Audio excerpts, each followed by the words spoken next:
ஆன்மீக அன்பர்கள் அனைவருக்கும் சுஜியின் ஆன்மீக தகவல் யூடியூப் சேனல் சார்பாக அனைவருக்கும் வணக்கம். ஆடிப்பெருக்கு ஆடி 18 என்று அழைக்கப்படுகிறது. இது ஆகஸ்ட் 3ஆம் தேதி ஞாயிற்றுக்கிழமை ஆடி 18 வருகின்றது. இந்த பண்டிகை தமிழர்களுடைய பண்டிகையாகும். இன்று விவசாயிகள் தங்கள் விளைநிலங்களுக்கு நீர்வளம் தரும் நதிகளுக்கு நன்றி செலுத்தும் நாளாகும்.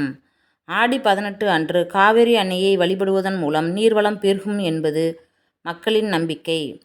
இன்று ஆற்றங்கரையில் ஆற்று மண்ணை பிள்ளையாராக பிடித்து வைத்து, வாழை இலையில் மஞ்சள் பிள்ளையார் பிடித்து வைத்து, ஆடி மாதம் மட்டுமே கிடைக்கக்கூடிய வெல்லம் கலந்த வாளா அரிசி, பழங்கள், காதோலை கருகமணி, மஞ்சள் கலந்த நூல்கண்டு, தேங்காய், வெற்றிலைப்பாக்கு வைத்து சூடம் ஏற்றி தீபம் காண்பித்து காவேரி தாயை வணங்கி அந்த மஞ்சள் கலந்த நூலை நம் கழுத்தில் கட்டி கொள்ளலாம். அருகிலிருக்கு சுமங்கலி பெண்களுக்கும் கட்டிவிடலாம். புதுமணி தம்பதியினர் கல்யாண மாலையை ஆற்றில் விட்டுவிட்டு புது கயிறு மாற்றிக்கொள்ளலாம். இன்று எந்த செயல் செய்தாலும் அது பெருகும் என்பது நம்பிக்கை.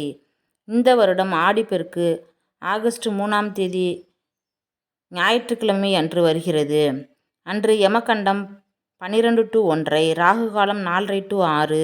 அந்த நேரத்தை தவிர மற்ற நேரத்தில் கயிறு மாற்றிக்கொள்ளலாம். இவ்வாறு நாம் வழிபடும்போது கணவருக்கு நீண்ட ஆயுள் கிடைக்கும்.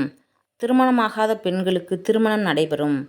இன்று தங்கம் வாங்கலாம் அல்லது வெல்லம், மஞ்சள், கல்லுப்பு வாங்கினால் நமக்கு செல்வம் பெருகும். சுப காரியங்கள் வீட்டில் நடக்கும்.